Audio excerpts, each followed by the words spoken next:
C'est un honneur d'être là donc à la célébration des 80e anniversaire de la victoire de la Grande Guerre. Et je tenais donc à vous féliciter et vous remercier donc pour cette invitation qui est un symbole pour nous. Et au cours donc de ma présence ici, je dois avouer que j'ai appris beaucoup de leçons.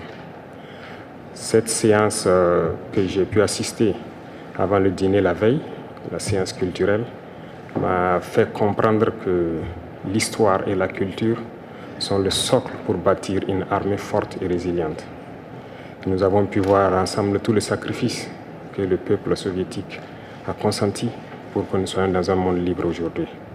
Et nous tenons donc à vous dire merci pour cette invitation, parce que ce sont des moments qui nous ont permis aussi de réfléchir à notre situation et de penser à de nouvelles perspectives.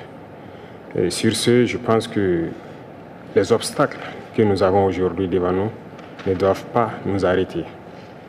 Et les obstacles sont une bonne chose en quelque sorte que nous devons surmonter. La preuve, je pense qu'avec toutes les sanctions contre la Russie depuis un certain temps, la Russie arrive à développer un mécanisme interne qui lui place donc au devant de la scène internationale. Et nous prenons bonne note de ces leçons que nous avons donc apprises ici.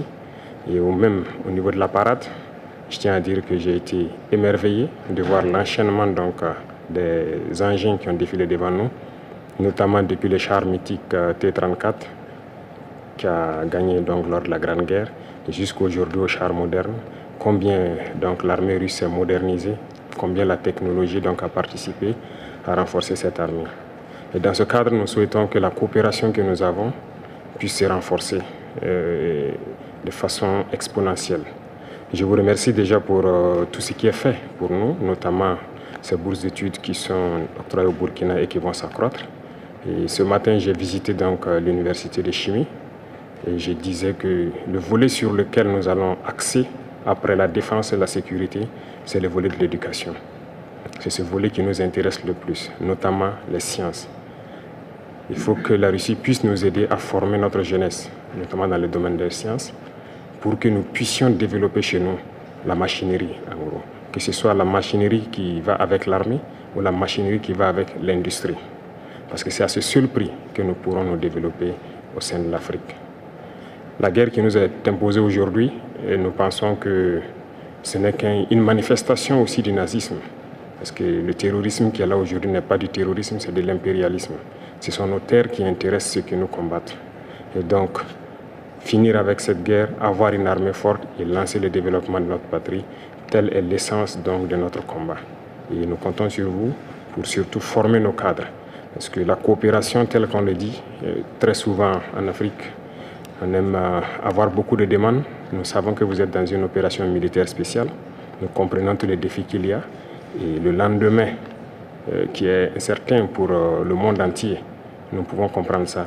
Donc nous ne serons pas là peut-être à demander beaucoup de choses, à demander de l'aide ou quoi que ce soit. Mais l'aide que vous pouvez nous octroyer, c'est surtout ce transfert de connaissances que nous voulons. Et donc nous souhaitons avoir plus de bourses et voir dans quelle perspective nous pouvons nous-mêmes donner des bourses à nos étudiants pour étudier ici. Et dans un troisième temps, comment est-ce que les universités ici peuvent se dupliquer au Burkina Faso, notamment celles que j'ai visitées. Et aussi, il y a beaucoup d'autres universités dans le domaine des sciences. Comment on peut les dupliquer au Burkina Faso avec tout le laboratoire nécessaire qu'il faut pour former de manière pratique nos jeunes et que nous puissions être donc au cœur de notre propre développement. Donc c'est la demande essentielle que nous avons actuellement dans le contexte que nous vivons pour pouvoir transformer tout ce que nous avons sur place, produire beaucoup de choses nous-mêmes et que le Burkina Faso soit un hub où beaucoup de jeunes Africains vont venir et apprendre aussi la science. Parce qu'ici en Russie, vous avez d'éminents scientifiques et il y a eu beaucoup de savants que nous continuons donc d'étudier leurs œuvres. Et je pense que c'est un havre où nous pouvons soutirer la science.